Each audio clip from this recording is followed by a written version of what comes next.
Some of this research ain't cheap and I need your money. I'm just kidding. But seriously, I have a Patreon now. If you want to go support me and my show and you want to see me grow and do bigger things and things like that, then, you know, click on the link in the description. Just read a little bit what's there. If you want to do it, then cool. If you don't, cool. I mean, it's just, this is so hard to make it not sound like I'm begging for money. I have no idea how people make this sound good.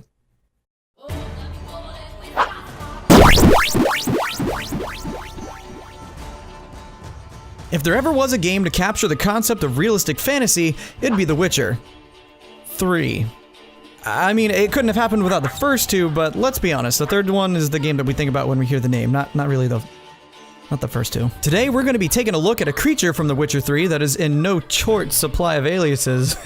You know what I'm saying? The Chort is the son of the Slavic god Chernobog and the goddess Mara, the Latvian one, not the one from Skyrim. Being the son of what is the Slavic version of Lucifer, the Chort is bound to be up to no good, and he isn't. Folktales paint him as a small, hairy man with a tail, horns, and 1 or 2 hooves in his natural form. Like many a mythical creature, the Chort is a shapeshifter and can change into whatever he wants, but his forms of choice seem to be either a huntsman, good-looking dude, or a count. Unlike many shapeshifters, he can't undergo a complete transformation and can be identified by small horns hidden beneath black curly hair or a single-hoofed leg that is concealed by high boots. If you've ever heard the song The Devil Went Down to Georgia by Charlie Daniels, then you'll have a pretty good idea of how it behaves. A good rule of thumb for this creature is if you're a greedy, evil character, you're going to hell. If you're a good hero type of character, you'll pull a Johnny, outsmart the Chort, and get your soul back. The Chort can be so outwitted that it sometimes ends up doing very difficult tasks for the hero, like raising castle walls or even mountains in a day's time. So for all that trickery and stuff, he's not always the brightest. The Chort in Witcher 3 is a smaller version of a fiend, another creature in the world of The Witcher, and something I considered putting into this video as well, but there's just enough difference to give it its own episode. So for anyone who is familiar with Beis, we'll be hitting that up on another day. Anyway, they may be smaller than fiends, but they're still heavy enough to make art useless, which means they're still pretty freaking hefty. In the lore of The Witcher, they state that legends often mistake Chorts for Sylvans. For Sylvans. Legends often mistake Chorts for Sylvans. Now, I know they don't paint the regular people to be all that smart, but to get these mixed up, you have to be one dumb mother. Facts about the Chort. They're much larger than a human adult. They have 3 eyes and they're pretty freaking terrifying, like everything else in The Witcher. The Witcher 3's Chort looks like the devil goat from Goat Simulator had sex with a Yaogwai from Fallout 4 and pumped that baby with some of Bane's venom juice. Huge ram horns, scraggly hair, reptilian claws. All of this makes for a very impressive display of raw power. As for behavior, it destroys farmsteads, eats pretty much anything. I mean, pork, cattle, poultry, the family dog, the family, and specifically cabbage.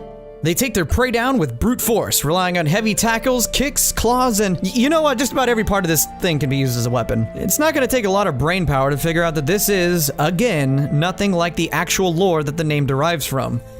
It has goat legs. That's about it. It's really just so far off that I'm not even gonna bother going into detail with this one. From the physical aspects to the way that it acts, it's just kind of ridiculous. It's a complete 180 from the actual Chort. I do love the design that the people at CD Projekt Red gave the Chort, but it would have made, in my opinion, a slightly more interesting monster had they stuck to the actual mythos. Even though it is extremely far off from the actual Chort, there is some evidence to explain their rationale and why they decided to go with their version of the Chort. Number 1. By definition, a Sylvan simply means of the wood, and not necessarily the creature we see in this game. The Chort's confused with Sylvans in the game lore, and the only real similarity is that they're found in the woods and they're big. As luck would have it, fiends live in primeval forests, swamps, deep waters, and places usually far from human settlements.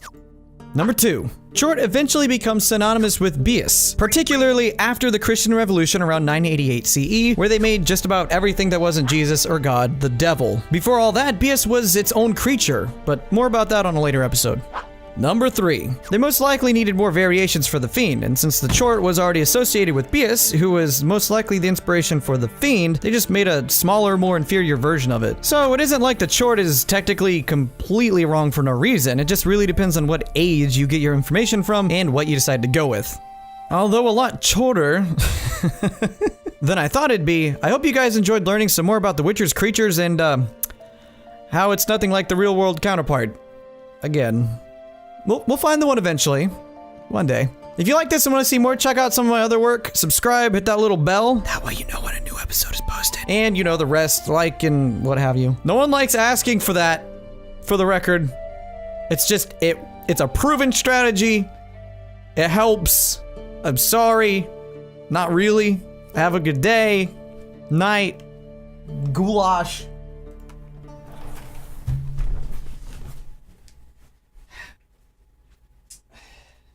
Why are you even still here? Click on another episode or